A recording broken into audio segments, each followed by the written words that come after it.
ده انا بحبك، ده انت اخويا. انا كده اخر تمكمك، وانت برضه ما انت اخويا. مين بيحب اخوه؟ انا. مين بيحمي اخوه؟ انت.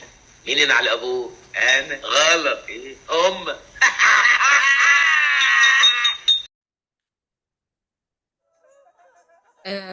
ازيك يا استاذ الدكتور ششتاوي.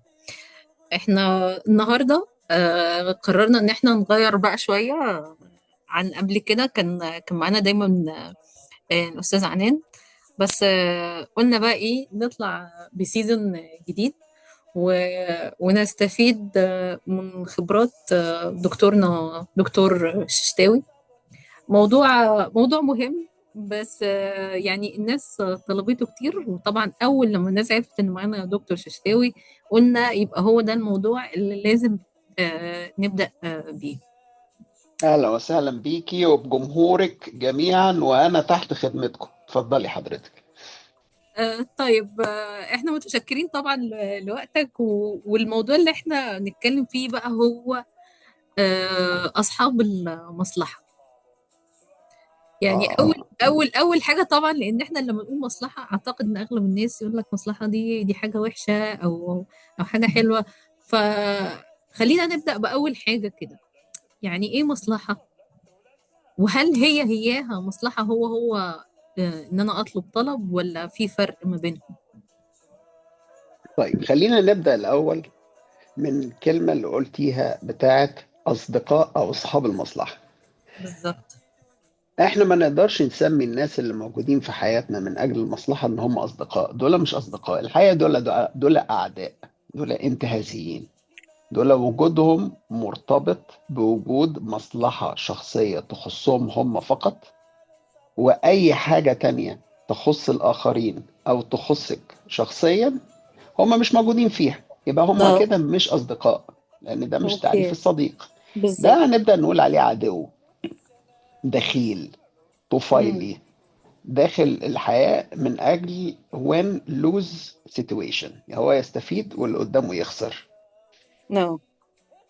أما بالنسبة بقى لو رحنا لفكرة الطلبات، فالطلبات ديت موضوع تاني خالص. الطلبات ديت بتبقى بالأدب، بتبقى بالذوق، بتبقى بالاتفاق، بتبقى من مثلا أفراد الأسرة مباح. يعني لو والدتك، والدك، أولادك، جوزك، صاحبك، جارك، صديقتك، أي أحد اه. بيطلب منك طلب، فده شيء مبرر، لأن انتوا في علاقة بتربطكم وتسمح ان يبقى في طلبات ما بينكم انتوا الاتنين.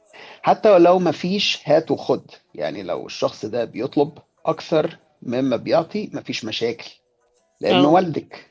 اه. انها مثلا فهمت. تعالي نفترض ان هو مثلا ابنك او بنتك على سبيل المثال. اه. طب ما هو لازم يطلب من غير ما يدي، هيدي ايه؟ ما هو اللي عندوش حاجة لسه يديها. هو هيدي ممكن الطاعة، الادب، يسمع الكلام، لكن ما عندوش حاجة مادية يديها. فدي حالة الطلب مش عايزين نقف عندها كتير، احنا عايزين نروح لحالة المصلحة اللي هي منتشرة، انتشار النار في الهشيم، وعاملة مشاكل كتير جدا في المجتمع بتاعنا. بالظبط. بس خليني بس هوقفك هنا في حته صغننه. يعني انت اللي انت عايز تقوله، يعني احنا اول لما بنقول مصلحه يبقى الشخص ده مش داخل في الزوم بتاعت ان هو صديق لا، ده او عدو. او قريب، ولا اي حاجه من الحاجات دي. هو محطوط في كاتيجوري غريبه، يعني مش عارفين نحط لها عدو اسم. حضرتك، ده عدو لسبب. هو شايفك تارجت، يعني هو سبب تقربه ليكي اه. او معرفته بيكي، فكرة انه عامل لك فخ. من الاول شافك تارجت، من بالظبط. الاول بالظبط. شافك تارجت. ده تعرفتوا على حقيقي. بعض في مناسبة او في مكان او في جامعة او في مكان اه. شغل او في جيرة او في اي حاجة، اه. حضرتك شفتي فيه شخصية مهذبة أو متدينة أو ملتزمة أو متعلمة أو أيا كان، شفتي فيه صفة كويسة، فمن هنا بدأتي تفتحي له الكونتاكتس والمساحة إن يبقى فيه ما بينكم تواصل. هو بقى بالظبط. ما شافش ده، هو ما شافش الأخلاق ولا الأدب ولا التربية ولا بتاع، هو ما شافش الكواليتيز ديت. اه. هو شاف معاها فلوس، عندها علاقات، منصبها حلو، أبوها يعرف كذا، جارها كذا، ممكن تفيدني في كذا.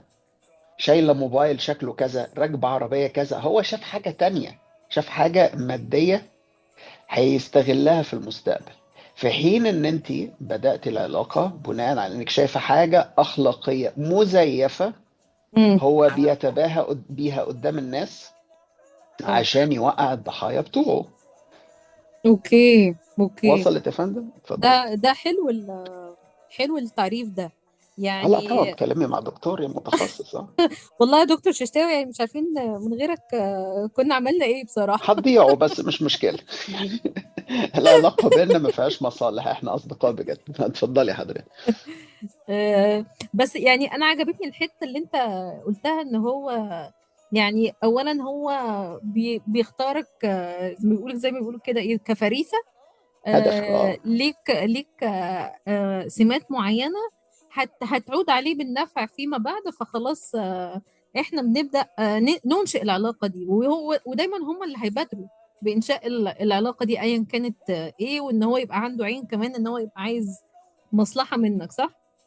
وهتلاقي بقى حضرتك كمان اقول لك بقى، هتلاقيه تعريف الديسكريبشن بتاعك، التعريف بتاعك اه. لشخصك لما يجي يحكي لحد بقى من اصدقائه الحقيقيين، مش معارفه او الضحايا بتوعه، لا اصدقائه الحقيقيين، لما اه. يجي يحكي لهم مش هيقول لهم انا قابلت النهارده دكتوره فاضله اسمها كذا، شغاله كذا، دارسه كذا، او اه. عامله كذا، او من عيله كذا. لا لا لا لا لا لا. ده امم. هتلاقيه بيعرفك بشكل في قمه الوقاحه، اللي بالظبط. هو انا قابلت النهارده واحده، لا لا لا شكلها مريح. بيقلل من قيمتك، ده حقيقي. مش بيقلل، بيبرز الكواليتيز بتاعه الضحيه.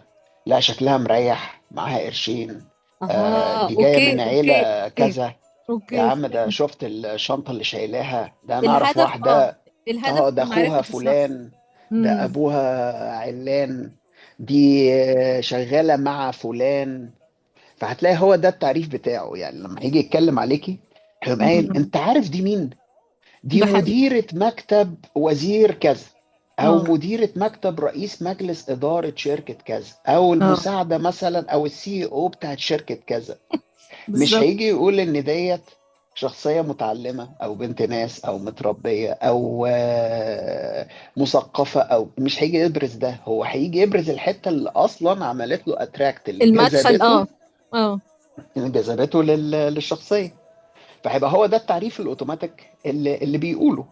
في حاجة هنا بقى تانية لازم نوضحها كمان، ان ايه بقى؟ الناس دول، دي هنا بقى، قصدي هنا ده هياخدنا لسؤال تاني، انا هقفز السؤال معلش تاني، اللي هو ازاي نعرف الاشخاص دول. اه. طب انا كنت لسه قبل ما نروح للحتة دي، عشان يعني ايه بكمل على اللي انت قلته. طب هل انت بتشوف ان في ناس ممكن يبقوا من الصحاب بس عندهم الحتة الرزلة دي، السمجة دي؟ يعني هو انت بتحبه لانه في علاقات قديمة من زمان، عنده بس هو تنح كده شوية، مش بيبقى فيه لا كده برضو؟ لا لا. ما. هنا بقى هنبدأ نرجع لفكرة الاصحاب دول اتعرفوا اه. على بعض ازاي.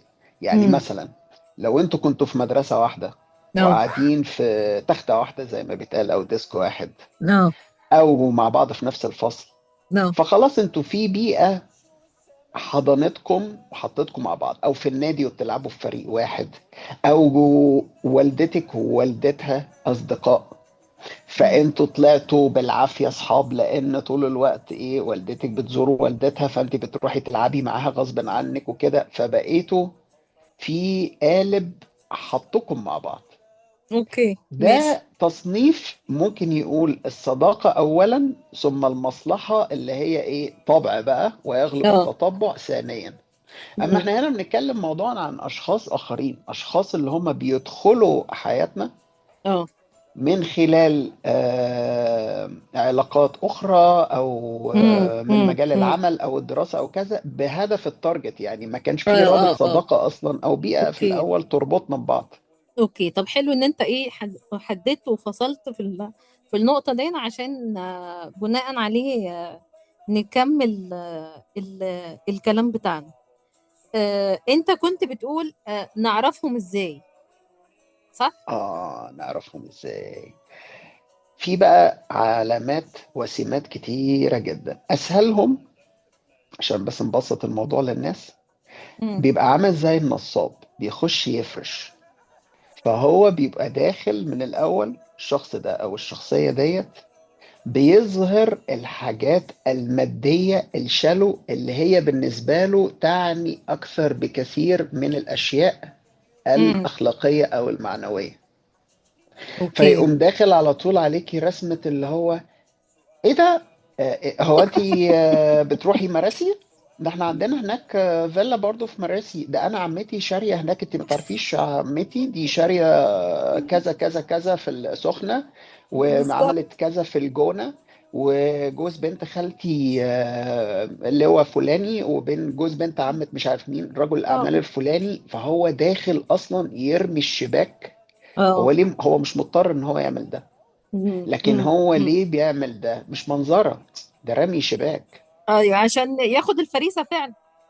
وعشان يحسسك ان هو في نفس الكواليتي، هو في الاخر لو هتركزي هتلاقيه ما عندوش ولا حاجه. اه. اه، يعني هو ايه؟ الروس متساوية يعني. لا بالعكس، انت راسك اعلى وراسك اخلاقيا اعلى بس هو. وماديا. ما اه. انا اشرح لك بس حاجه هنا تاني. هو ما عندوش حاجه، مم. هو عنده اشخاص عندهم حاجات بيتباهى بيهم. فركزي، يعني اه. في فرق ما بين هو يقوم داخل قايل أنا فلان الفلاني صاحب مجموعة شركات كذا للاستثمار والبتاع، وعندنا شركة قابضة وعندي كذا وعندي، ده بقى شخص متواضع ما يقولش ده، أو اه. يخفي ده لأن هو بيداري على شمعته حتى لو هو مش متواضع أو أيا كان. مم. لكن الشخص التاني بقى اللي هو داخل النصاب المصلحجي ده، ما عندوش لا شركة ولا أي حاجة، ده يخش يقول لك إيه؟ أنا صديق صاحبي الأنتيم فلان الفلاني ابن فلان الفلاني، مم. انا فلان اللي بيسهر معانا ده يبقى عندهم كذا مزارع مش عارف ايه وايه وايه وايه. لكن ركزي ما عندوش، هو عمال يرمي اه. حاجات بتاعت بنت عمته وابن خالته واللي مم. بيتفرج معاه مم. على ماتش مم. الكوره واللي بيشيش معاه، عنده شويه حاجات. لكن تيجي بقى تركزي، طب انت بقى مين ولا حاجه؟ مم. ده ده حقيقي. الفرق. لكن الشخص بقى اللي بيبقى عنده حاجه بجد ما بيقولش، بيبقى طب متواضع مش طب عايز انا عايزه يتمنظر. اسالك سؤال بقى يا دكتور، يعني بما ان يعني اولا انا ملاحظه حاجتين، ان انت شخص بتوبزرف كويس قوي، يعني بتعرف تلقط الحاجات دي كده ب- موسوعه يا فندم. بغمضة عين. طب ممكن تديني مثال؟ يعني هل انت قابلت حاجة كده حابب تحكيها لنا؟ لان ساعات الواحد يعني انا لما بسمع الكلام ده ممكن اقول ايوه صح، هو فعلا كده. بس لما تديني مثال اقول ايه ده، طب انا قابلت كذا، هو انا ازاي ما فكرتش فيها بالطريقة دي؟ فممكن يبقى المثال يوضح اكتر. فانت قابلت لا حاجة الأمثلة كده؟ كتير والقصص كتير، بس احنا كنا يعني أنا كنت أقترح إن احنا نروح للأمثلة والقصص في الآخر، بعد بس ما نشرح الأول المرادفات والمعاني للناس. بس القصص كتير وممكن ننوع يعني. على سبيل المثال، اه. يعني مثلا على سبيل المثال، أنا هحكي قصص مش شخصية، أنا هحكي قصص لها علاقة بالمرضى اللي بيجوا عندي في العيادة. تمام. حضرتك عارفة أنا عندي مركز من المراكز المهمة ومتخصصة في العلاج النفسي الاجتماعي. بالظبط. فأنا هحكي قصص لها علاقة بالمرضى اللي بيترددوا، اللي مش هذكر طبعا معلوماتهم الشخصية حفاظا على سريتهم وكذا. تمام. فتلاقي مثلا مريض كان لسه عندي من يومين يقول لي أنا اتعرفت على شخص لطيف جدا اه. في جاري، بنته كانت بتلعب مع بنتي وهما الاتنين بيلعبوا مع بعض وكذا، امم. وتعرفنا على بعض. وبعدين لقيته مصر ان احنا لازم الولاد ياكلوا ايس كريم. طيب خلاص مش مشكلة، ماشي امم. ياكلوا ايس كريم. امم. طيب راح واخدنا ورايحين في سوبر ماركت كده وقام داخل، وبعد كده راح قايل ايه؟ لا لا لا خلاص انا اللي هدفع. فانا شايف ان مفيش معنى، يعني انا ممكن ادفع لبنتي وانت تدفع لبنتك، اه. او احنا، او ادفع انت المره دي وانا بدفع المره اللي جايه. فانا قلت له بطريقه لائقه يعني اكيد يعني انت متاكد اري شور يعني مش عارف ايه وبتاع. اه لا طبعا عيب يا راجل وبتاع. امم. طيب خلاص ماشي بحسن نيه، ايه يعني دفعت من ايس كريم اه. للاطفال؟ يعني انا ما اه. طلبتش، هو اللي اه. عرض هو اللي اه. عزم. امم. بعديها يا فندم بدقيقتين تلاقي الشخص ده اللي هو كان ماشي مع المريض اه الفاضل اللي عندي، اه يوم قايل له معلش لحظة أنا جالي مكالمة تليفون، لو بس ممكن تخلي عينك على البنت وهي في الجاردن، يعني في الحديقة اه بتلعب مع بنتك، بس اه عندي تليفون بس الله يخليك مكالمة مهمة. طيب أكيد يا فندم، خد المكالمة وأنا بنتك في عينيا مفيش مشاكل. اه. فتلاقي الشخص ده اختفى تلت ساعة، يا نص نهار ساعة، ابيض. ساعة. وتحولت بقى أولا بقى، انت هو مرهوب. مش عارف، اه هو مش عارف التايم ويندو بتاعك ايه. ما انت ممكن تبقى عامله حسابك تمشي بعد ربع ساعه، فانت كده ده حقيقي. بوظتي حياتك ويومك عشان تقعدي بيبي سيتنج مم. مم. للبنت دي. رقم واحد. رقم اه اتنين، هو ما جاش اعتذر ان هو عنده المكالمه طولت غصب عنه، لا اه. ده عمال يحوم بالموبايل وانت شايفاه ماشي على بعد كيلو، ومش هينفع تسيبي العيال وتروحي تجري عليه. ده وكل ما حقيقي. بتتصلي بيه بتقولي له معلش هو انت جاي امتى، ما بيردش لان انت بتدخلي عليه ويتنج، او اه او الفون اه بيزي، اه. فانت واقفه متعلقه. ثالثا، مش هينفع تاخدي العيال وتطلعي تجري مسافه كيلو مم. عشان تروحي بتاع، وعيال صغيره ومش عارف ايه كده. مم. رابعا، معاكي مسؤوليه انت مسؤوله عنها، ما تعرفيش البنت دي عايزه تروح التواليت، وقعت، اتعورت، اتخبطت في المراجيح، حصل لها حاجه، اي مشكله، انت ما تعرفيش. اه. فتكتشفي حضرتك ان الشخص ده بعد شويه بيختفي مم. اصلا عن الانظار، فتبقى انت مش اوكي. عارفه تعملي ايه. فتفضلي تحاولي تكلميه، تبعتي له رسائل وهو ما فيش خالص. دي مواقف حقيقيه حضرتك. مم. وبعدين يقوم ردد عليكي بعد مثلا ساعه ونص، معلش اصل انا كان عندي ميعاد لازم اروح اجيب مراتي من عند الدكتور، كانت طالعه دي، ويبدا يرمي لوم على مراته ان هي عملت تصرف غبي فدبسته في هذا المشوار اللي هو كان المفروض مش متفق عليه، او كان المفروض يخلص في وقت مش يا عارف ايه نهار وكذا. ابيض. فانا اسف جدا، لو ممكن بس خلي البنت عندكم في البيت، هي ما بتعملش حاجه، هي بنت لطيفه وبتحب بنتك وهما الاتنين لزاز وبتاع وكده. اه. فتلاقيه راح المشوار بسبب عندك بنت. طيب، لربما انت عندك التزامات، عندك حد مريض في البيت، عندك ناس بتذاكر، عندك خروجه، عندك اي حاجه، فانت ايوه. تاخدي البنت تقعديها عندك. مم. المهم يعني عشان نلخص القصه الطويله ديت، ينتهي الموضوع بان انت عملتي شيفت بيبي سيتنج لطفل 5 ساعات مثلا، عشان هو جاب ايس كريم. عشان هو راح اشترى ايس كريم. فهو من الاول مخطط ان انت شخصيه طيبه وبيتكم اه محترم وعائله ساكنه جنبي اه. وعندك اطفال صغيرين، فايه يعني لما يقعد هو بنتي بدل ما انا اروح اجيب دادا يا بيبي نهار سيتر ابيض. اديها في اليوم مثلا، يعني هنقول اي مبلغ 1000 جنيه مصري اه مثلا يعني، اه. خلاص، او 400 جنيه مصري او 200 جنيه مصري، بدل ما انا اجيب واحده بيبي سيتنج واصرف عليها بتاع ده، طب ما انا اروح اجيب بتاعه ايس كريم ب 50 جنيه مم. وبتاع، والعيال يلعبوا مع بعض، وابقى في نفس الوقت عملت انترتينمنت للبنت، واديني فتحت سكه في المستقبل ان انا ايه ارمي عنده الهلب ده. فانت يعدي مم. معاك الموقف اه. ويعدي معاك اليوم وتقولي خلاص مش خلاص نهايه مش مشكلة. الكون. ما اهي مرة. لا مم. لا، ده مم. هي المره دي هي عود الكبريت خلصت، لان انت مم. بعد كده مش هيبقى فيه استئذان. انت بالظبط. بعد كده المفاجاه بقى اللي حصلت عند المريض، ان هو يجي في يوم مساء اجازته اه. الساعه 9 الصبح، 8 ونص الصبح وهم نايمين، يلاقي الجرس بيضرب اكن في بوليس، تك تك تك تك تك تك يا تك تك نهار تك تك تك. ابيض. انت عارفه الولاد ليه؟ بيضربوا الجرس ازاي؟ العيال الصغيره اه بتضرب يا الجرس زي ساتر. البغبغان، برر. اه خدي بالك، هتقومي اه. انت فاتحه الباب مفزوعه والبيت كله يقوم. خدي بالك المفروض في يوم اجازتك ده غير انك تريحي، عندك ارتباطات، عندك خروجه، اكيد عندك طبعا. حياتك، اه. عندك بتاع، عندك في غسيل لا خطط يعني. بالظبط. فتقومي فاتحه الباب وبصه، فتلاقي مفيش حد واقف، الله هو في عفريت ولا ايه؟ فتكتشف ان في حد في طول ركبتك صغير كده واقف وبيقول لك ايه، عمو عمو هي ميار صحيت؟ يا اصل انا جاي نهار العب مع ابيض. ميار، اصل انا جاي العب مع ميار. الله، هو فين بابا؟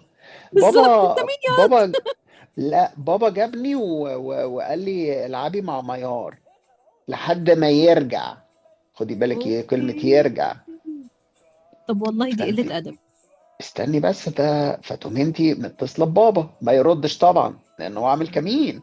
اه هو اه. بابا شاف الباب فتح فايه طلع جري في الضلمه، يعني هو واقف ايه رامي ودن مع الباب. اه. خد بالك تدبيس. اي. تبعتي له رسائل فتحرجي، فتقولي طب خلاص يا حبيبتي فطرتي ولا لا؟ لا. طيب مش مشكله، انت هتحبي تاكلي ايه؟ انا عايزه البفتيك اللي ماما بتعمله لي في الفطار. فتقعدي انت بقى ايه، تغيري برنامجك وتعملي اي بقى كفته الصبح، وتقعدي بقى تغيري بامبرز لو لسه بتلبس حفاضات، وشغلانه بالظبط. وقصه، وتخليها تلعب مع البنت وتعمل، وبرده كل ده بحسن نيه. طبعا. وتقومي قايله الحياه لطيفه. مم. فهوب بعد ساعه الاب يقوم رادد: معلش انا اسف، قصدي كان معايا تليفون، قصدي ما تعرفش اللي حصل لي، قصدي فلان زميلي اللي في الشغل، يا عيني الصعبانيات. فلان اه، زميلي اللي في الشغل حصل عنده امبارح الكهرباء ضربت في البيت، ولما رجعوا مش عارف حصل ايه. فيلم طويل جدا ما هي دي حتة يدوخك. الريفرس سايكولوجي اللي كنت بتحكي لي عليها قبل كده. ايوه. اوكي. وبعدين بقى حضرتك هو اصلا مش راح لصاحبه ده، اه. ده هو يدخلك في الدراما بتاعت صاحبه، تكزوست ينهكك طبعا. فكريا ويشتتك.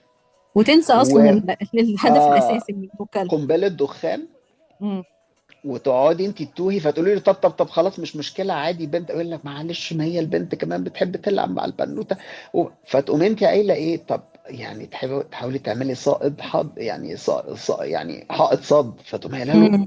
طيب مفيش مشكلة، بس احنا كنا عاملين حسابنا نطلع الساعة واحدة. خدوها اه. معاكم، خدوها معاكم، ما يا هي ما نهار هي ابيض يعني. كمان. ما هي مش مشكلة يعني، خدوها معاكم براحتكم خالص، انا راجع بالليل، خليها معاكم طول اليوم، هي بتحب تلعب مع البنت والبنات يلعبوا مع بعض ويسلوا بعض يا نهار اسود. لا انا مش هينفع، قصدي احنا رايحين عند ناس قرايبنا وبتاع وكده. فانت هترجع الساعة كام؟ اوه يا ربي لو كنت اعرف، طب انا هعمل ايه في الورطة ديت؟ طيب هل ممكن تبقى عندكم بس لحد 3؟ قصدي انا في التجمع الخامس وبعيد، وقصدي انت مش عارف اللي حصل طب بص مم. حبيبي، انا جالي تليفون، هكلمك حالا، هرجع لك على طول، استناني دقيقة بس، تليفون عشان امي الظاهر جالها الازمة القلبية تاني. ويقوم قافل. بيختفي تاني. وهلوم جر. التليفون اللي بعده يبقى 3:30، هو المفروض يرجع 3. التليفون اللي بعده مم. 3:30 ده بعده مم. مطاردات. فخلاص طب. انت يومك بقى اتغير وحياتك اتغيرتي، وعماله تدقي كفته وبفتيك وبتاع، يعني بتعملي حاجات تانية خالص يعني. بالظبط. بالظبط. فانتهى الموضوع بان هو يرجع الساعه 7 بالليل. لما يرجع 7 بالليل هيعمل ايه؟ هي دي القصه المهمه في الرغي ده اه. كله. مم. مم. لما يرجع 7 بالليل هيصدر لك وش اسوأ بقى من الصعبانيات تاني. يعني هو مش هيخش انا اسف وبعتذر، ولا يخش مثلا في ايده مثلا ايه صينيه بسبوسه، او اه. مثلا بالظبط.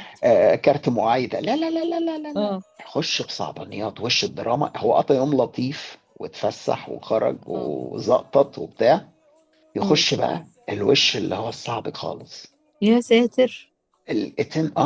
يديكي كل الطاقه السلبيه ال المتحوشه عنده. ما هو طلع النهارده اكتسب طاقات ايجابيه كتير قوي، بس لسه التانك فيه شويه رواسب تحت طاقه سلبيه. نرميها بقى كمان على الشخص ده كمان، ما هو شر بشر. صحيح. نخلص بقى من 10% السلبيات اللي اللي موجودين، عشان ايه؟ نعرف ننام ونستريح بقى بعد اليوم الظريف ده. فيقوم داخل بقى بوش الاتم، ونبرة الصوت والأداء التمثيلي بقى العالي، اللي هو: والله أنا مش عارف أقول لك إيه النهاردة، بصراحة أنا محرج منك جدا، بس أنت أخ، يوم يعني انا مش عايز شايلك الهم، كان يوم صعب. هي ميار نامت؟ تقول له: ما نامت ايه يا عم، دي قاعده مستنياك البنت يعني وبتاع. طيب حبيبتي يعني اكلت؟ اه. هي اتعشت ومش عارف. طب والله انا مش عارف اقول لك ايه، لو هي حابه تقعد شويه يعني لحد ما انا اروق اشرب كوبايه شاي، دماغي هتنفجر من الصداع. يا يعني ممكن ابقى ساتر. انزل اخدها كمان ساعه او حاجه، او يعني مش عارف حبيبي والله يعني انت. فتقول له: لا هي البنت هنا ما بتاع. فطبعا بطبيعه الحال لما بيبقى عندك ضيف وبتكرميه وبتاخدي بالك منه وبتاع، بيبقى فيه ايه العيال منتزه. بتتبسط، اه طبعا. فانت تيجي تقولي لها: تعالي يا حبيبتي بابا هنا. لا يا بنتي، بابا هنا على الباب ومش عارف ايه وبتاع، مش جاي انا عايز العب. ده انت لا تبقى خلاص زي خلص ابوكي. ما هي متدربه، هي متربيه في بيوت الناس. طب. خدتي بالك؟ طب. فهي متعوده على الجو ده. فتيجي تقولي اوكي. لها: ايوه ماشي، بس بابا هنا وبيقول لو ما كتيش هيضربك بقى، خلاص كده، قصدي إن دلوقتي وقت النوم ولازم كلنا هننام. انا ما بنامش بدري. ايوه بس احنا بننام بدري. ليه بتناموا بدري؟ النهارده اجازه.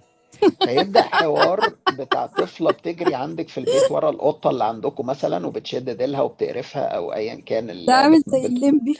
بتخنق العصفورة اللي انت مربياها مثلا، او يعني فاهمة بتحاول يعني تطفي النور على حوض السمك 20 مرة وتأيده، يعني ايا كان بتعمل حاجة مؤذية للكائن الحي اللي في البيت. هم يوم و كلاب يا منى. واستني بس عشان احكي لك، والاب واقف على الباب ما بيفتحش بقه، ما بيناديش عليها بالظبط، خالص، ولا كأني في اي حاجة. مم. وانت واقفه ماسكه الباب مش عايزه تقفليه في وشه، ومش عايزه تسيبيه مفتوح عشان ايه يعني ما يخشش هو كمان يبات عندكم. فواقفه انت بالظبط. مسروسه الباب كده ايه يعني ما يعني فاهمه، وعماله تنادي ومش عايزه تشخطي في البنت، بقى جبتي اخرك. الى ان بقى ربنا يفرجها بان يجيله تليفون، فمال الو الو انا مش سامع الشبكه هنا مش كويس، لحظه بس حاجه، يا وقفنا على بابها. يا مم. ساتر. فتقومي انت داخله بقى كده وقاعده، تبداي تطفي الانوار، تطفي التلفزيون، تعملي كنترول كده على البيت، وتهدي البتاع وتتوبي، وتدخلي بنتك تغسل سنانها وتغير الشراب والحاجات ديت، وتقولي لها يلا بيت تايم ستوري بقى وبتاع وكده. فتلاقي ايه التانية ديت زهقت لسه بقى. قاعدة ومتنحة، وتقوم قايلة انا جعانة. ما هي مش جعانة، بس هي عايزة تكسر روتين السايلنس، طيب. الهدوء اللي في البيت. اه فعايزة حلل تخبط في بعض، وتلاجات تتفتح، واكياس تطلع، وحاجات تتفرقع، ونودلز واندومي وبتاع، عايزة تعمل دوشة عشان اكشن بقى. الناس دول اه. مم. تأكتف المود، اللي يا بالك. نهار. فتبدأ البنت دي تعمل البتاع ده، فانت ممكن تقولي لها لا جعانه خلاص بقى، احنا كده قفلنا الدكان ومفيش حاجه مش عارف ايه مثلا، يعني احنا مش هندخل مع الاطفال، بس دي طريقه عشان اي تلمي بقى اي البتاع. بالظبط. فتقوم قايله لك النونه النونه، انا لازم، انا عايزه النونه. فطبعا عايزه حد يدخل معاها الحمام والنونه والمش عارف ايه والبتاع وكده، فتقوم ايه داخله مثلا المدام ايه معاها الحمام، اه افتح الحنفيه، اقفل الحنفيه، فرقع معجون الاسنان، اعمل مش عارف ايه بتاع. فاللي بيحصل ان الطفل التاني اللي في البيت اللي هو بقى بنتك يعني مش معقوله هتنام، ما هي اه صاحبتها طبعا موجوده مستحيل. وعم مرح وفي وسمعنا البيت. كمان. اه ده فهتبدا بيتعمل هي عادي اهو. بقى فهتبدأ دادي انا عايزة اغسل سناني تاني، فكسر لك الروتين اه والهبة والقوانين بتاعت البيت. اه تمام. فانت في الحالة اللي زيك بتعملي ايه بقى؟ بتشوف شايلة البنت من قفاها وطالعة بيها ورايحة على بيتهم. ده عامل خلاص. زي ونيس. ما لازم تخلصي، ما انت لازم تعملي بقى هنا اكشن، هنا بقى تبدأ اه تعمل اكشن، شايلة البنت من قفاها وطالعة تقول لها تعالي يا حبيبتي بقى عشان ايه، ماما قالت هتنزل بالشبشب دلوقتي لو بتاع. فلو انت محظوظه حضرتك لما تخبطي الباب حد هيفتح لك، او هيكون في حد في البيت ده لو انت محظوظه، لكن في اغلبيه الحياه بتبقي مش محظوظه وما بتلاقيش حد مفيش حد موجود في البيت، بيفتح. ولما تضربي على الموبايل ما حدش بيرد. بينتهي الموضوع بان انت بقى ايه، بتلبسي البنت بقى ايه بقيه الليله، وبيبوظ الروتين، ونخش بقى في الموضوع اللي بعده. ده كان مثال بسيط منتشر على فكره، وبيحصل كتير جدا عند اغلبيه المرضى اللي جولي يعني. اه هو ده حقيقي فعلا، بس انا اعتقد انت برضو قلت نقطة حلوة. وممكن يعني ايه نخليك بقى دكتور ششتاوي تستفيد فيها الحتة بتاعت الشخص الاكستروفيرت او زي ما قلنا ايه. الانتروفيرت والاكستروفيرت دي بالظبط. الشخصيات النوعين. في شخصيات اللي هي المعطاءة اللي هي بتعطي ايوه اكثر ما بتاخد، دي بتبقى الاكستروفيرت. بالظبط. والشخصيات اللي بتاخد والذاتية والسيلف سيكينج، والشخصيات اللي هي الذاتية يعني اللي هي ايه الانتروفيرت. اه الغالبية العظمى دلوقتي من المجتمع، يعني النسب بتتفاوت من بلد لبلد، لكن الإحصائيات بتقول إن النسبة بترتفع ل 80% لمجتمعات كتيرة، إن الناس بقت ذاتية. ده بسبب حاجات بقى اقتصادية وسياسية وجيوسياسية، موضوع كبير جدا مش هو موضوعنا النهاردة، اه إيه اللي خلى الأشخاص يتحولوا إلى سيلفش والسوشيال ميديا وقصص كتيرة وكده. ده حقيقي. لكن المشكلة الأكبر في الشخصيات الاكستروفيرت المعطائيين. امم ليه؟ امم لأن دول بقوا هدف للغالبية العظمى اللي هي بتوصل لل 80%، فبقى اه الضغط عليهم جامد جدا، وبقى الناس بتبدل عليهم، طبعا. وبقى بيتشم ريحتهم، فلان ده مثلا عنده كذا، اه فتلاقي كيو طابور بقى بيلاحق فلان. خدي بالك حضرتك، مش لازم يبقى عنده حاجة مالية، ده مش حقيقي. لازم دايما ممكن تبقى مثلا موهبة، ممكن تبقي مثلا بتعرفي لغات كويس فبتترجمي له حاجة، اه عندك دأب كويس فبتلخصي له بتذاكري له، اه ممكن تبقي بتطبخي كويس فبيستغلوكي في فكرة ان ايه، ان انت الطباخة بتاعتهم بقى، فيقعدوا ايه يمرهموا فيكي. ده انت بقى محشي الورق اللي عملتيه ده، الممبار بتاعك زي السكر، ده انت المفروض تفتحي احلى مطعم في الدنيا. اي ايه مرهمة عشان يستغلوكي، تبقى انت الطباخة بتاعتهم اللي طول الوقت عزومات وتطبيخ، وتقضي حياتك كلها في المطبخ، وهم بس ايه بيروحوا يلغوا ويطلعوا يتفسحوا. ده حقيقي. فمش لازم دايما هنا المصلحة تبقى ان الشخص عنده منصب كبير او ان هو عنده فلوس، لا ده ممكن تبقى سكيلز كمان. اه اه فبيبدأ يتوافد عليها الاشخاص. وده نموذج مثلا هندي فيه قصة بسيطة برضو كانت لمريضة عندي، بس هنحاول ما يعني نلم الموضوع بسرعة عشان الناس ما تزهقش. ان كان تمام. عندي مثلا مريضة بتطبخ كويس جدا وهي هوايتها الطبخ، اوكي.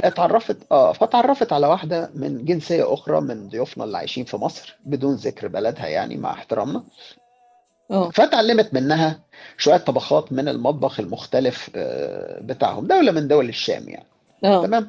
فتعلمت شوية طبخات مختلفة عن المطبخ المصري، امم وهي علمتها في نفس الوقت الأكلات بتاعت المطبخ المصري. فالست المصرية ديت بقى عندها فيوجن كده، إن هي تقدر إيه تعمل سفرة فيها الميكسات. يعني تقوم عاملة مثلا محشي بالطريقة المصرية بس جنبه حمص مثلا كذا، جنبه طبق فتوش كذا، او تبولة كذا مع كشك مصري كذا، فبقت اه السفرة بتاعتها امم يونيك اه فيوجن. امم ف... ف... فعملت ده مع بقى اصدقائها. سيبنا بقى من صديقتنا السائحة او الزائرة في مصر دي، مش دي اه حدوتتنا دلوقتي. اه فعملت ده مرة مع واحدة صاحبتها مصرية، تمام. جت باراشوت نطت عليها في البيت، فدخلت فلقيت ان هي كان اصلا وقت الغدا، فعزمتها قالت لها اتفضلي، فقعدت فدقت ايه الفكر اللي هو الميكس ده. صاحبتها المصريه دي بقى، او صاحبتنا اللي هي بعيدا عن المصريه او ايا كان، اه صاحبتنا ديت، لان ده ممكن يحصل في اي دوله مش في مصر اه فقط، اه بس انا بدي نماذج بزباين العياده لا والمركز ايوه العام ايوه. قصصهم يعني. فحضرتك دلوقتي بقيتي بتطبخي، بتعملي سفرة كذا متميزة فيها تنوع مختلف بيدي تيست غير اعتيادي. فجت عندك ايه صاحبتك ديت على غفلة دخلت لقت ده، فلقطت فيك الحتة دي. بالظبط. فتقول لك انا في حياتي ما اكلتش تبولة زي دي. يا نهار ابيض، دي كوبيبة، دي مش كوبيبة، دي بتدوب في البق. تبدأ بقى ايه تنفخك. الشر بره تنفخ. وبعيد. انت بتاخديها على ان هي مجامله بالظبط. وكومبليمون وحاجه سويت. نو نو نو نو نو نو، دي بترمي لك شبك، تصطادك، بتصطادك. يا نهار دي أبيض. انت عارفه محسن لو ده الكوبيبه دي هيتجنن. ده هو بيموت في الكوبيبه. ده طلبها مني 5 مرات وكان هيطلقني بسببها، كل ما اعملها تطلع بايظه فانت طبعا تقوم قايله لا لا، طب ما انا ممكن اديك الطريقه بليز بليز، انا بصي لازم اعملها الاسبوع ده لما حماتي تيجي ومش عارف ايه وبتاع. فانت تقعدي انت تقولي الطريقه وهي مدياكي ودن من طين وودن من عجين، بتاخدي على قد عقلك، لحد بعدها بيومين تقوم مكلماكي اقول لك معلش، انا جربت والكوبيبه باظت وما ظبطتش، تقدري بس يعني تعمليها لي الاسبوع ده الاحسن، انا فعلا وعدتهم يا نهار طيب. ابيض. فتقوم انت ايه الجدعنه والعرق البتاع، وصاحبتك بقى الانتيم اللذيذ اللي هي اديتك جرعه هوا جامده، ان انت ايه الشيف اه الشربيني يعني، حسستك ان بالظبط. انت اجمل شيف في فلازم مصر. بقى امم فلازم اعمل بقى فيها مطبخ ايه طنط بقى. فتقومي اه عاملاها، وهنا بدات البدايه، عود بس خلاص التبريد. كده. اه ده انت البس بقى والله العزومات. والله. والله يا دكتور ششتاوي انت فكرتني بمثال رهيب. انا برضو حصلت لي مرة موقف كده. عاملة عزومة لزمايلي هنا، ايجي بقى ايه من اليونان محشي على ورق عنب. وكنت عامله ورق عنب، هي في الورق ايوه، العنب. ما هي الحله دي يا فندم، انا اتعرفت عليكي يوم الحله دي، بس اتفضلي حضرتك. بالظبط كده. وبعدين جم زمايلي اللي من اليونان دول، تاني يوم بقى قابلوني بقى في المكتب عادي بقى. ده انا جوزي مش قادر ينسى المحشي بتاعك، مم. وكل لما يشوفني في المكتب يقول لي المحشي بتاعك حلو قوي. قلت له طب خلاص مش هعمل لك يا سيدي شويه، واللي هو مش مثلا لا لا لا ولا بتاع، يا ريت والنبي ويا ريت تعملي لي كتير وانا هدفع لك. ندفع لك ان شاء الله. بالظبط في كده ان حد شاء دفع الله. حاجه؟ لا طب. شفتي منهم اي حاجه in return؟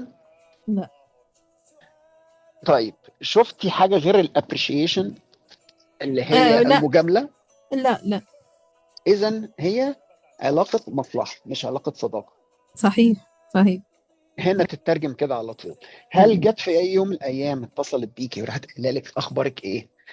او بلاش، هقول لك على مثال تاني. هل في يوم من الايام اتصلت بيكي وقالت لك احنا النهارده افتكرناكي لان كنا في مسافرين او في المطعم الفلاني واكلنا حاجه كذا كذا شبه اللي انت عملتيها، فقلنا نتصل نسلم عليكي ونقول لك مش عارف ايه، ولازم نعزمك في يوم من الايام في المطعم ده و هل ده حصل؟ لا. طيب هنا بقى كمان هنروح لمنطقه اسوأ شويه بقى. اه هل حصل في يوم من الأيام إن كنت محتاجة خدمة، وطبعا كبريائك وعزة نفسك تمنعك من إن أنت تطلبي الأشياء بشكل مباشر، فتواصلتي مع الصديقة دي بإيميل أو بتكست أو بمكالمة، ولمحت لها بشكل غير مباشر إن أنت in need for a support مش hair support، يعني محتاجة دعم مش محتاجة اه. دعمها، أو م- محتاجة مساعدة لأن بتمر بظرف فلاني زي كذا أو كذا، اه. وهي ignored your يعني story او whatever، تجاهلت. ما كنتش بعمل اصلا ده، يعني انا كنت عارفه ان الشخص ده مش هيديني اللي انا عايزاه اصلا، ما كنتش بعمله يعني. ما كنتش لما كده نتقابل بالصدفه البحته ممكن اطلب، بس انا ما يعني انا ايوه، بس انت عارفه انها مش هتدي، بالظبط بالظبط. لكن انت بتدي، ولو هي طلبت تاني ده هتدي، حقيقي ده حقيقي. لان انت اكستروفيرت وهي انتروفيرت، وانت عقلك الباطن مترجم ده كويس وعارفه ان هي شخصيه استغلاليه، اه وهي بتستغلك عشان هو ده النمط بتاعها، وللاسف اه. مش عارفه، انت مش عارفه امم تواجهي نفسك بالحقيقة بتاعت ان دي مش صديقة، دي عدو. اه اه. وهو ده اللي احنا بنحاول النهاردة نعلمه للناس. الاشخاص ديت ما ينفعش لا نديها فرصة ولا نتوائم معاها ولا نخلق لها مساحة في امم حياتنا، اه. لان دي كائنات طفيلية ده حقيقي. بتتغذى على المصالح، بالظبط. وكل ما الناس بيسيبوهم اكتر بينمو وبيتفحش بيكتروا في المجتمع. فهو ده الهدف من الحلقة بتاعتنا، مش ان احنا مجرد نهزر وننبه الناس ونثقفهم، لا احنا عايزين نقضي على الكائنات عشان نغير النسبة الظاهره بتاعت دي.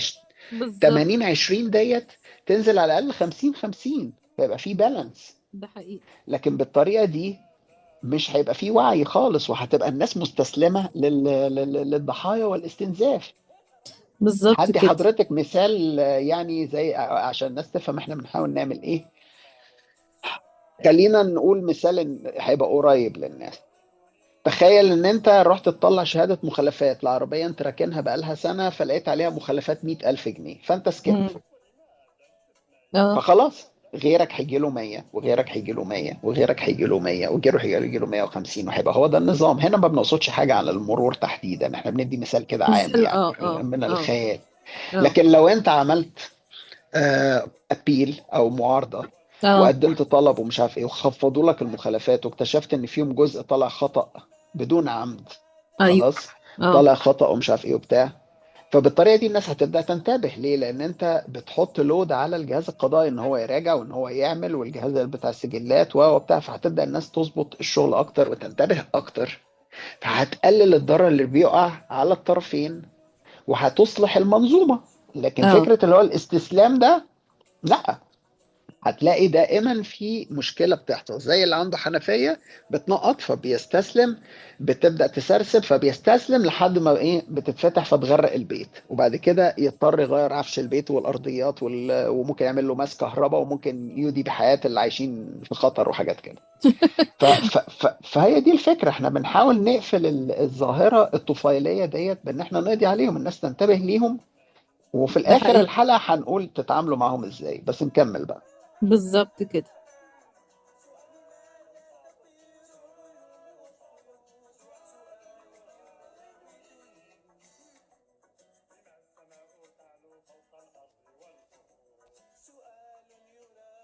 بالظبط. تمام.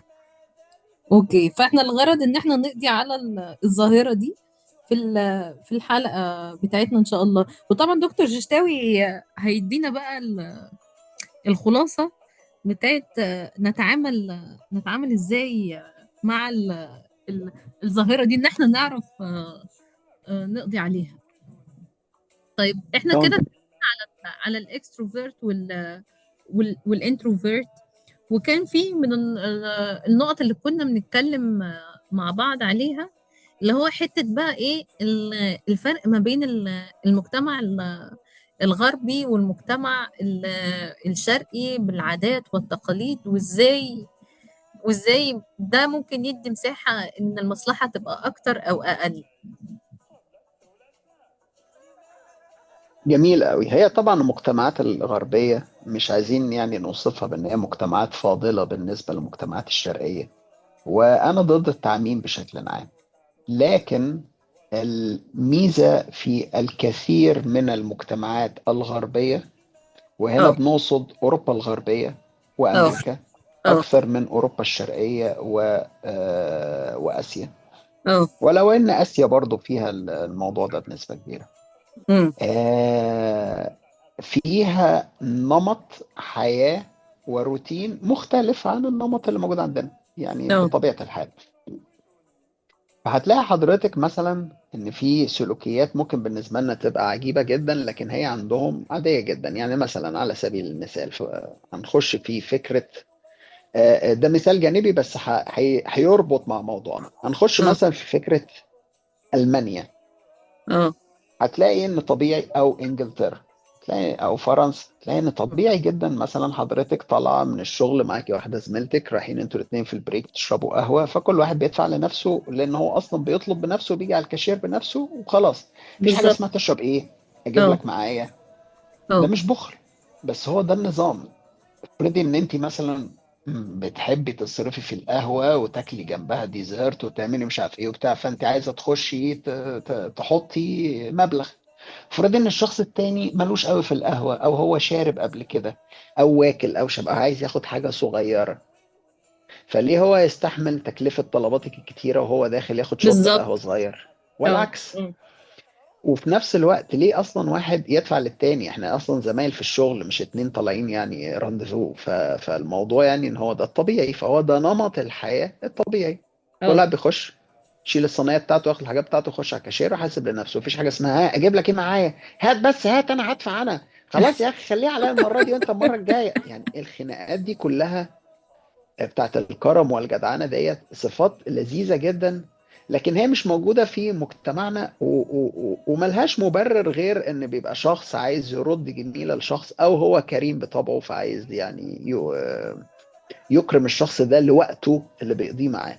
لكن اه. لما يبقى حضرتك مثلا عندك زميلة في الشغل وكل يوم بتطلعوا وقت البريك او مرتين ثلاثة في الاسبوع، مش هينفع كل يوم واحد يقعد يعزم التاني ومش عارف ايه والشغلانة ديت، ده ويعني حقيقي. ما الدنيا ما ده حقيقي. بتمشيش بالشكل ده.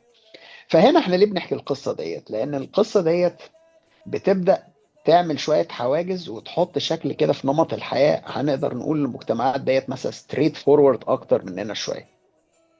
وبالمناسبة بيحصل برضو إن الناس بتعزم، يعني حضرتك ممكن تبقى برضو واقفة مثلا في إنجلترا أو حاجة، فيجي شخص كده خلاص إيه يضرب عينه في الصينية بتاعتك، فيلاقيكي طالبة حاجة عبيطة وهو طالب حاجات كتير وبتاع، فممكن يقوم قايل لك اتس اوكي انا هدفع، فتقولي له ار بالظبط. يو شور، بالظبط. بس هي كلمة واحدة ار يو شور مش محتاجة بالظبط. كلام كتير، اه. فقال لك اتس اوكي. فخلاص اتس اوكي ديت اتس اوكي، ولا ربما انت يعني الصبح عملتي له قهوة وانت بتعملي، ساعدتيه في حاجة في الشغل، هو شايف ان الموضوع بسيط، دي ما تعتبرش خدمة ولا كادو ولا بتاع، دي تعتبر اللي هو يعني ما توجعيش قلبك، يعني مش ايوه الموضوع مش بالظبط. مستاهل، ده بالظبط. بق قهوة يعني. اه. ولكن ده لا يقابله طلب بعديه، ده بيبقى معمول بإيه؟ بحسن نية.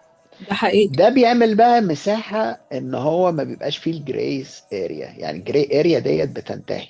احنا بقى في المجتمعات الشرقية في دائما فكرة اللي هو لا لازم ادفع، اللي هي زي قصة الايس كريم اللي حكيناها قبل كده، اللي امم. هي في اوقات كتير ما بيبقاش الهدف كرم، بيبقى الهدف هو مصلحة اخرى هتطلب، فانا بعزم لان انا عايز منك حاجة، فبعمل فرشة، فانا داخل بجيب ساندوتش جبت لك معايا، بس اه هينتهي الامر بان انا عايزك تعمل لي خدمه لحماده اللي نازل مش عارف في ايه، فعايز ايه مثلا، رايح انترفيو في الشركه الفلانيه فعايزك توصي عليه مثلا. مثلا ده حقيقي فهمتني؟ فعلا. بيبقى في حاجه تانية. فانا اللي عايز اقوله إن الناس ما ترفضش عزومات بعض في مجتمعاتنا، لكن تنتبه شويه، هل العزومه دي من اخ قريب صديق حبيب جار بالظبط. بتاع بالظبط. مبررة، اه. ولا هي من شخص مفيش بينا اي روابط غير ان احنا بنتقابل كده في النادي مرة كل شهرين او بتاع، او بس علاقة زمالة كده بعيدة في الشغل او اي حاجة، فده ممكن يفتح عليا فتحة.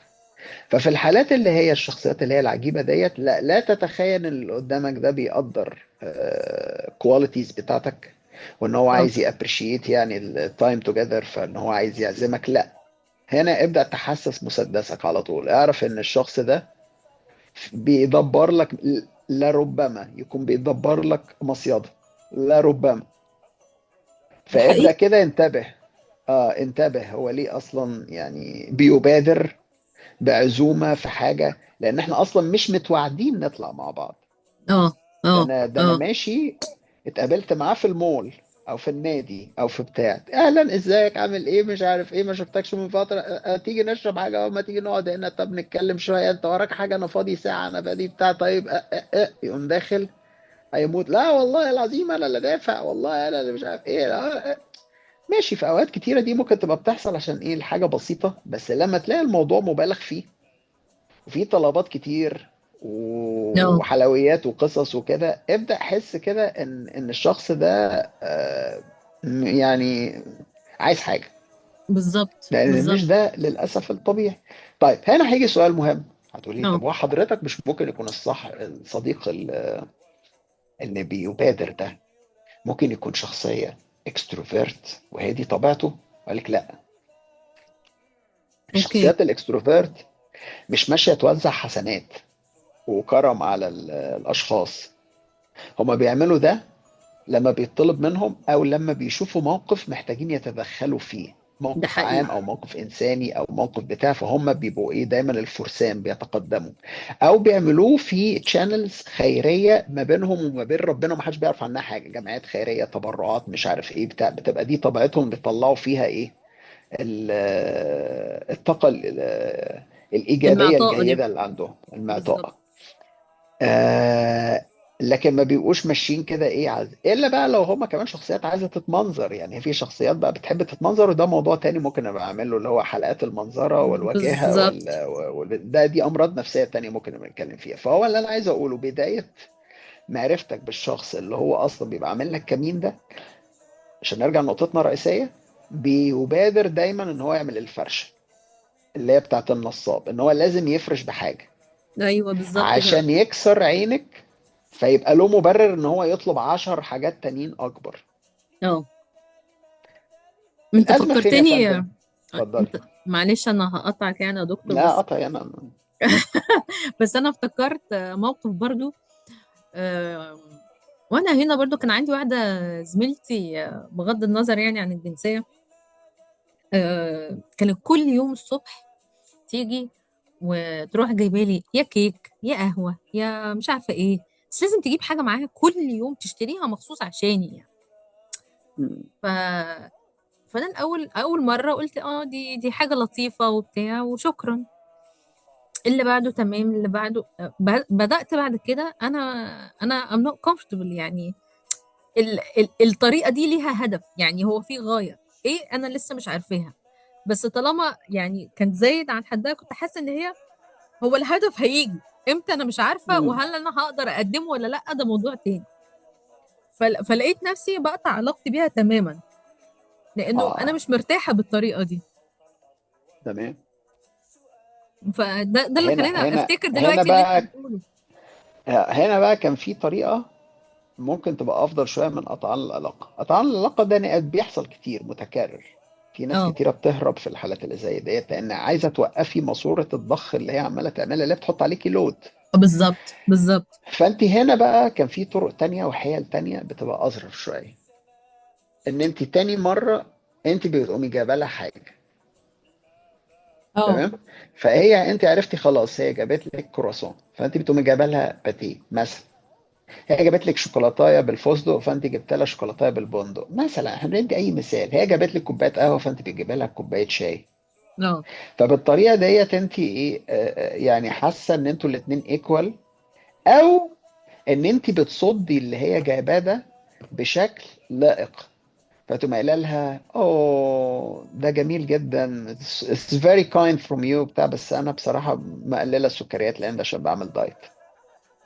اه او اوه انا already had my breakfast معلش بس يعني اه so nice from you خلاص. فانت كده ايه بتقولي لها انا ليا روتين معين. oh I'm really not eating early. انا قصدي انا مثلا I usually fast 15 hours فانا اصلا باكل midday. هتقول لك لا it's okay وخليها في الليت. لا قصدي انا معايا اللانش بوكس بتاعي. اه فتبداي انت من الاول بتحطي حوائج يعني حاجز حدود صد اه بالظبط. للمسألة إن هي ما تبقاش متكررة، اه أو إن أنت تقابليها. والسلوك الأفضل من ده كله إن أنت تعملي الاتنين مع بعض. تردي المرة الأولانية اللي جابت لك الحاجة فأنت تردي عليها بحاجة تانية،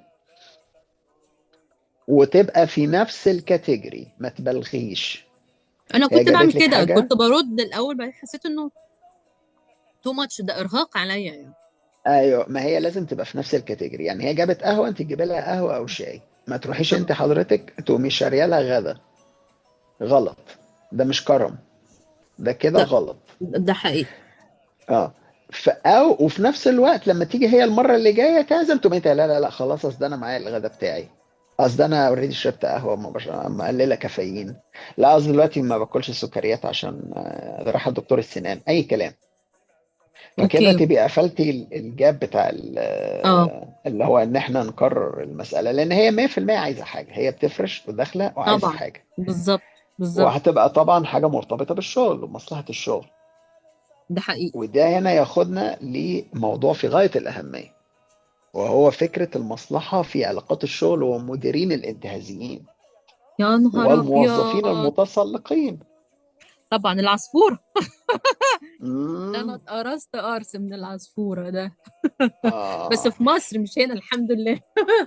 لا وهنا وهناك وفي كل حتة النمط ده موجود بس هو بأساليب مختلفة. في بلاد بيبقى فيها بالظبط. عصافير وبلاد فيها بغبغانات وفي بلاد فيها ديناصورات. سحالي وحاجات كده. اه.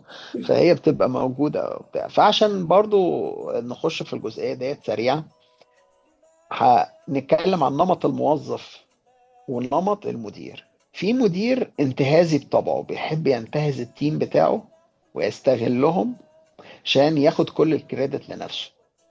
تمام. بيعصرهم وهو متخيل كده ان هو مدير شاطر. لا هو في حقيقة الامر هو مش مدير شاطر. هو بيستغل كل الريسورسز اللي عنده لمصلحته الشخصية وما بيديش اي كريدت ولا ده اي حقيقي. بونص ولا اي حاجة للتيم بتاعه. وده نموذج طبعا بيبقى منتشر في مؤسسات كتيرة وللأسف بينجح وبيتفوق وبيوصل لأعلى المناصب للأسف. وهنقول ليه. وفي بقى الموظفين اللي هم بيعملوا الفرعون، اللي هم أصلا بيبقى السكيلز بتاعتهم ضعيفة، كواليفيكيشنز بتاعتهم مش قد كده هي والاكسبيرينس. بس بيعملوا فلازم يبدأوا حبشتكنات. يستخدموا. امم. لازم يبدأوا يستخدموا تولز تانية. واحدة بقى جميلة. واحد مع عربية ظريفة. واحد شاطر قوي في المطاعم والأكل الدليفري. واحد شاطر في نقل الكلام والتخبيص.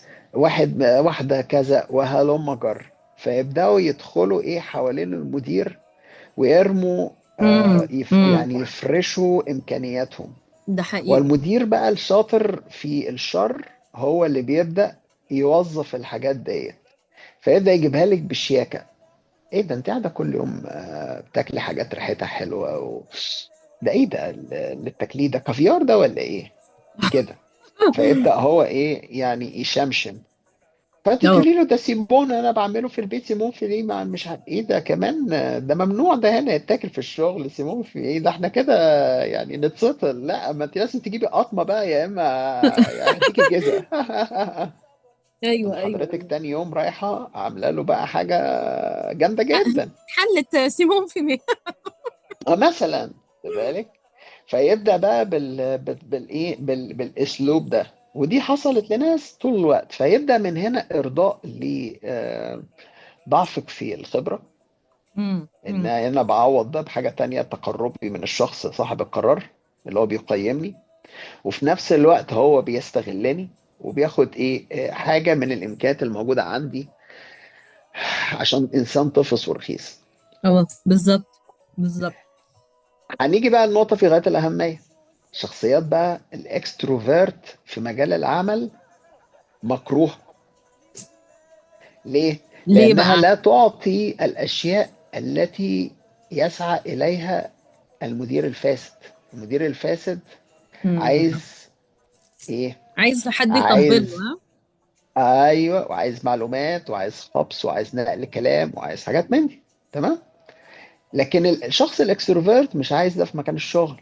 ده عايز حقوق الناس، عايز الاجتهاد، عايز الدفاع عن اللي اتظلم واترفض ظلم، عايز اللي حرام اللي بيشتغل اوفر تايم وما بياخدش الساعات ديت، عايز ان يبقى فيه فير في المكان، اللي عنده كواليفيكيشنز اكتر بتاع هو اللي بيترقى. اه. فقاعد بيقاتل من أجل حقوق الناس وحقه حسب العقد اللي هو متعاقد بيه في مكان العمل. فده شخص منبوذ ومكروه مع ان هو اكستروفيرت، هو معطاء، فيتكره اوكي. على طول من المديرين تصدق يا ومن دكتور، عمري ما فكرت الموظفين. فيها كده. ما تتكلم مع متخصص. اه و... وهو يتكره كمان من الموظفين ضعاف الخبرات. ده اكيد. ده ولكن اكيد. امتى بقى الموظفين يلتفوا حواليه؟ لما يتعرضوا للأذى. فيبقى هو ده حائط الصد على طول ويجروا عليه. فتلاقي حضرتك نموذج عشان نبسطها للمستمع: بنت شاطرة جدا في الشغل ومتفوقة واكستروفيرت مع طاقة، اه.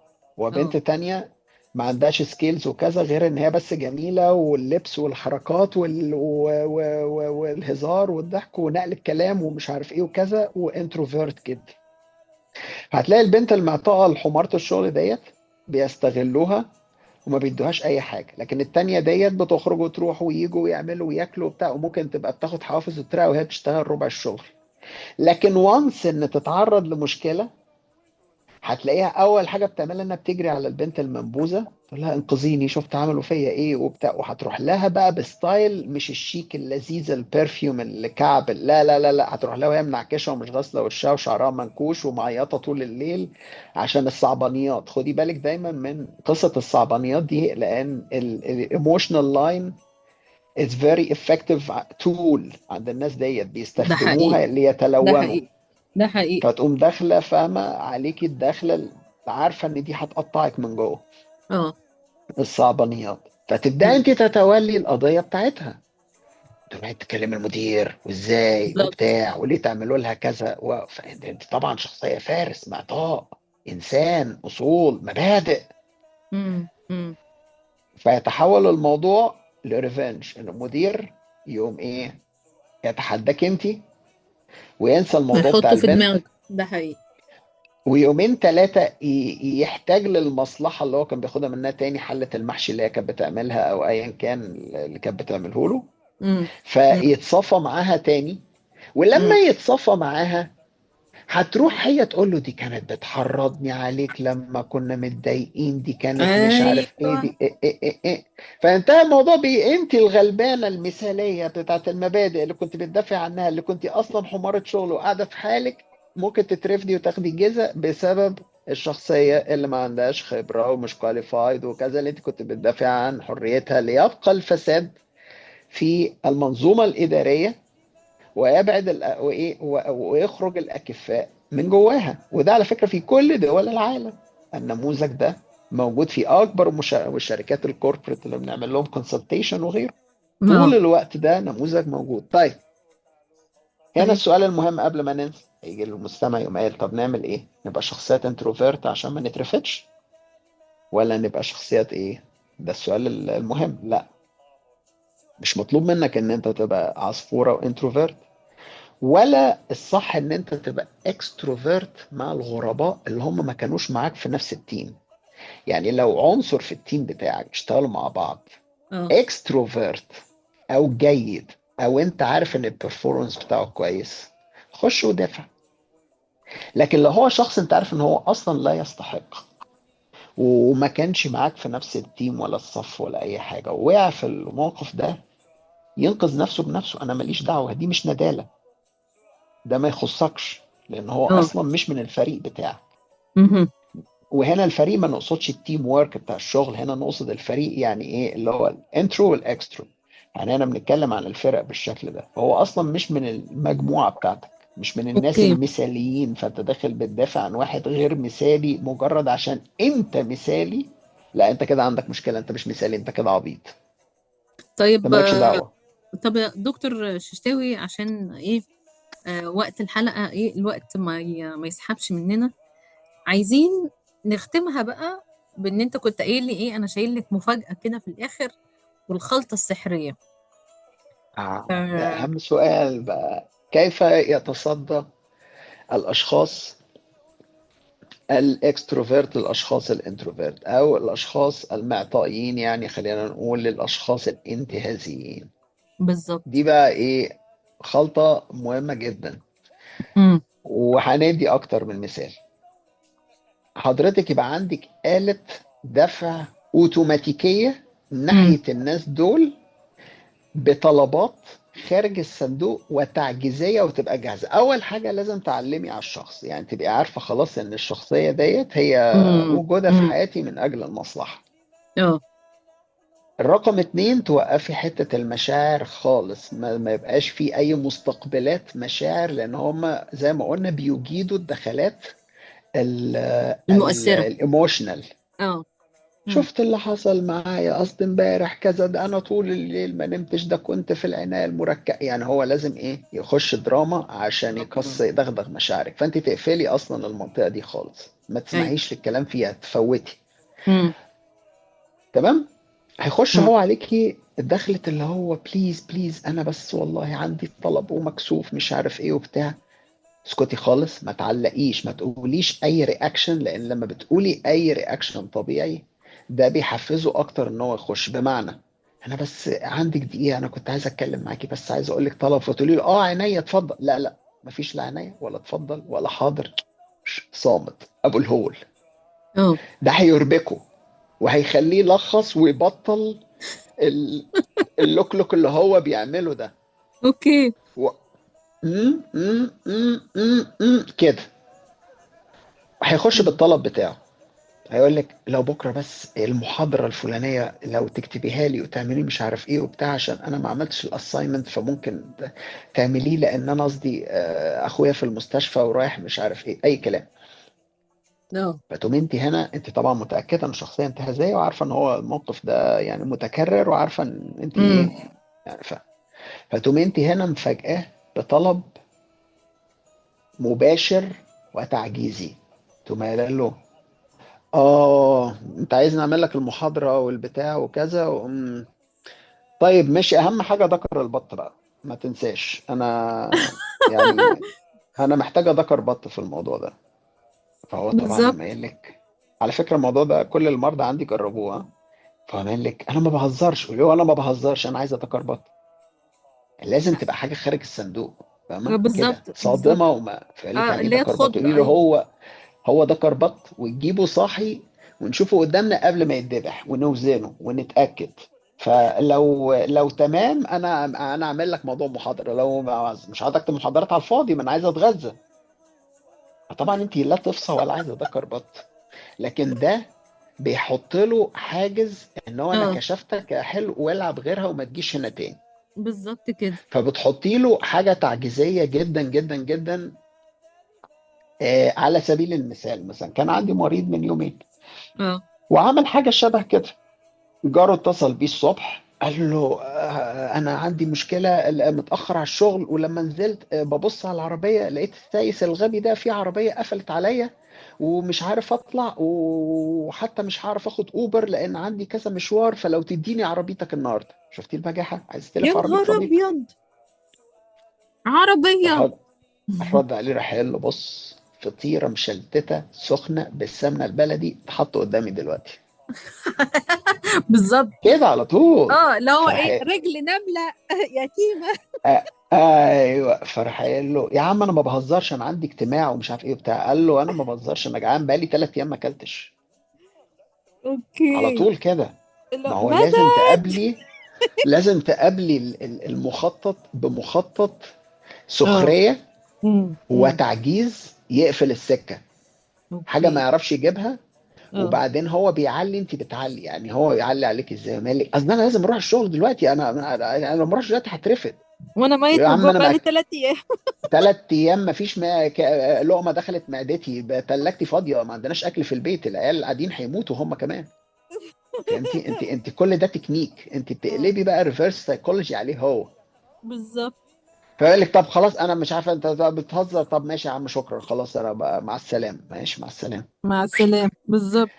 ما تخافيش خالص انه هيخرج من حياتك، لا لا لا لا، دول جلد الفيل. ده انا بقى عايز اقول لك على حاجه، مش هيخرج من حياتك ومش هيزعل ولا هيروح يفضحك ولا يتكلم. كل الحاجات في دماغك اللي هي مرت في ال10 ثواني دول مش حقيقيه، انت طيبه انا عارف. هيروح يشرط، هيروح يقول، هيعمل هيقول عليها مجنونه، لا لا لا لا لا لا لا. ده هيرجع لك بمخطط تاني وبأسرع ما يمكن، لانه عايز يتأكد ان كل الارض اللي كسبها معاكي الفترة اللي فاتت ما خسرهاش، وعايز يبروف يأكد لنفسه ان انا لسه اه. مسيطر على الشخصية دي واقدر اخد منها تاني. مش هيعتقد اوكي. في نفس اليوم اوكي. هيرجع، مش عايز اقول في نفس الساعة، بطلب اخر. ده بيعمل تيست بقى. لا، اصرار stubborn. اه. مش ده تيست، عايز يعني تو اشور تو ميك شور، اه. يتأكد ان انا مسيطر. عايز اوكي. يبروف ات. فهيرجع لك تاني، دي حاجات كلها اه. متجربه، جربيها. فلما اوكي. يرجع لك تاني هيقوم قايل لك ممكن اطلب منك طلب. على طول كده، قام داخل يقول لك انا بس ليا عندك طلب صغير. هيبقى اولا مش هيتكلم في الموضوع القديم خالص، هيقول لك ما تقلقش دونت وري، الموضوع القديم ده انا حليته بمعرفتي خلاص. هو اه. لانه يعني فاهمه كده انه اصلا لا هيترفد ولا نيله ولا بتاع، ده كله فيلم هندي يعني. اه. وممكن تلاقيه طلع بعربيته في الاخر، لكن هو كان عايز عربيتك برشطه وخلاص. فيقول لك ممكن اطلب منك طلب، او انا عايز منك طلب. مش هيقول لك ممكن، لان ممكن بيديك امكانيه اه ولا. اه. فممكن اه. يقوم قايل لك انا عندي بس طلب منك، ويقوم داخل فيه على طول. وده برضو تكنيك من اللي بيتبعوا الانتهازيين، ان هم ما بيديش الاوبشن ان انت تقول لا. هو اه. بيقوم داخل قايل على طول اللي هي اه. طلب عندك لو عملته لي تبقى خدمة العمر، انا عايز كذا كذا كذا. امم. فهو بيقرن الموضوع بانها خدمة العمر بدون ما يديك الاوبشن. فحضرتك هنا تعملي ايه؟ ده المهم. امم. اه. تتمسكي بنفس الحاجة، ما تخترعيش حاجة جديدة. هي فين الفطيرة يا عم انت؟ انا مش قلت لك عايز فطيرة؟ هو انا هنقعد بقى نستنى في الفطيرة دي سنة ولا ايه؟ فتقومي راجعة الموضوع الفطيرة تاني. اوكي. اوكي. هيمشي وهينتهي الموضوع وهيرجع في الأغلب في خلال يومين أو 3، مش في نفس بقى اليوم. جايب الفطيرة ولا لا؟ بقصة بقصة جديدة. اوكي. هنا بقى هنعمل إيه؟ هنا هنغير إحنا، امم. لأنه هيختفي يومين 3. بالظبط. فلما يظهر تقوم أنت رافع التليفون، الو ايه اخبار الفطير المشلتت يا صباح السمنه البلدي؟ انا شم ريحه العسل الاسود والجبنه القديمه والمش، يعني شكلهم داخلين علينا كده ولا ايه؟ تقوم انت اللي داخله فرشه. اختراع يا دكتور ششتاوي. فيجيله نوع من اللبخه، لان انت بوظتي كل الاداء اللي هو مخطط له. هو عايز يدخل عليك دخلت شفتي اللي حصل اصدقاء. فهو اه. يرفع التليفون يلاقي واحد صباح السمنة البلدي والقشطة والعسل والمربى الفطيرة شكلها وصلت. بوظت امم. الدنيا خالص خالص، دمرتيه. امم. امم. فمالك يا عم؟ انا كل ما اكلمك تهزر يا عم، انت كل ما تكلمني تلاقيني جعان، انا بتوحم على فطير. مالك انت واكل ايه انت النهارده؟ قول لي بقى، محشي ولا بط ولا فين الفطير يا عم؟ يا عم عايزين الفطير يا عم بقى، ارحمنا بقى. ارحمنا بقى، دي كلها 300 400 جنيه بس عايزين فطيره فاخره. طيب هنعمل ايه بقى؟ هيختفي بقى اسبوع اسبوعين ومضطر يرجع لك، لان هو عنده حاجات ما بيعرفش اه. ياخدها غير منك انت. امم. حاجات في بتساعديه في رسالة ماجستير، بتساعديه في المذاكرة، بتساعديه في الشغل، في حاجة يعني، في حاجة مهمة يعني، فهيرجع لك تاني، ما عنده اه. نقص في السكيلز وبيعوضه من إمكانياتك. اه. هنا بقى اللي جاي ده كلام مهم قوي قوي، يا ريت الكل ينتبه. ماشي، عشان احنا قدامنا 5 دقايق. ايوه، فهيبدأ يقول لك ايه؟ يا عم جبت لك الفطيرة، تبدأ تعلي عليه. لا لا لا لا، فطيرة ايه؟ هو احنا هنقعد نحلف على فطيرة؟ عايزين فطيرتين ثلاثة كده من الحاجات اللي هي معمولة على الصاج في المنوفية، في برج المنوفية، فطير بقى كده زي اللي بيتعمل في الطريق الصحراوي قرية الأسد وبتاع. بعدين أنت جايب جبنة قديمة منين؟ أنا ما باكلش الجبنة التلاجة والحاجات اللي في السوبر ماركت. عايزين حاجة كده فلاحي مظبوط. وتبدأي تخشي معاه في تفاصيل. العسل إيه بقى؟ عسل برتقال ولا بردقوش؟ لا وخد بالك عسل القصب، أنا أحب عسل البتاع. وعايزين بقى كده، يا سلام لو تجيب جنبهم. فكل ما يطلب طلب بيقول لك اصل انا خلاص الماجستير هروح انا في داهيه مش عارف ايه بتاع. يا عم ماشي، انا اعمل لك الماجستير، الموضوع خلصان، المهم الفطير يجي وناكل ونسخن عشان ايه؟ نعمل نعمل الموضوع ده. وتبداي تدخلي انت في تفاصيل بقى، اه. تعلي في موضوع الفطيره. لا ده اه. فطيره وجبنه ومش وده حدوته بقى. واخد بالك؟ طبعا الناس مش، انا مش عايز ياخدوا الكلام حرفيا، فلاقي مصر كلها ماشيه لا، بتطلب بتجيب فطير بكره فطير الصبح. مم. لكن هي كل واحد بقى يطلب حاجة تعجيزية. من على حسب صعب الشخص اللي ان قدامه برضه. ايوه، بالظبط. ويبقى عارف ان دي حاجة اللي قدامه ما بيحبش يعملها، يعني هو بخيل في ان هو بيدفع في الاكل، او هو اه. بالظبط. سنكوح في مش عارف ايه في كذا. فانا بالظبط. بطلب منه حاجة هتوجعه، حلو ده. هتوجعه وهتؤلمه وهتخليه يهرب. واستخدمها ايه بقى؟ تول. ان اول بس ما يضرب عليا التليفون اقوم رافع، جبت الوزه؟ فين الوزه؟ لا بص، انا عايز وزه يبقى حتى اسمها ما سوسو، ادهاش تاخد تبقى خبر. رقبتها انا عايز وزه بينك بقى. انا شفت وزه بينك على الانترنت لونها اه. كده فحلوقي، عايز هي دي هي دي بقى بص وتجيبها صاحيه وتبقى بتتكلم. دي ماليش وصفة دعوه. دكتور ششتاوي لقلب الحبيب وضرب الزبيب. بس كده يا فندم، بعد المكالمة اللي احنا فيها ديت والمحاضرة ديت، اطلب من كل المستمعين اول واحد هيحاول يتواصل معاك عشان يطلب منك مصلحة وانت عارف انه شخص مصلحي ومش عارف توقفه، اول ما ترد عليه في التليفون تقول له عايز شرب الكوارع على طول كده. بالظبط. هيقول لك يا عم انت بتتوحى. ايوه انا بتوحى. يا عم انت بتهزر. ما هزرش ليه يعني؟ هو الهزار حرام؟ طب انا عايزه في موضوع جد وانا عايز شوربه كوارع بجد. بس كده، دي الوصفه ماشي. السحريه. ونرجو ان احنا نكون غطينا جوانب المساله، سعداء بالظبط. بالجمهور اللطيف والتعليقات الناريه. ايوه. بالظبط. واذا الحلقه عجبتكم لايك وشير وسبسكرايب بالظبط. على التشانل الله عشان عليك يا نعمل لكم دكتور، حلقات ايوه تانية. كده. ده مصلحة برضو ها. ايوه بالظبط. شكرا يا ما دكتور. لازم هنا اديناكم محتوى تدونا لايكات، بالظبط. ونعمل لكم حلقات تانية. لو الحلقة ما عجبتكش اعمل برضو ديسلايك، يعني المهم انك تعمل انجيجمنت وخلاص. اه. اوكي. بالظبط. ماشي، شكرا يا دكتور. أبقى بعد ما نقفل بقى دكتورة نتكلم مع بعض عشان الحساب ها. ايوه طبعا طبعا. ماشي، ما تنسيش حلة الكرنب اللي موصيك ايوه عليها. بالظبط شكرا. كده. ماشي يا دكتور. باي مع باي. السلامة. باي. بس.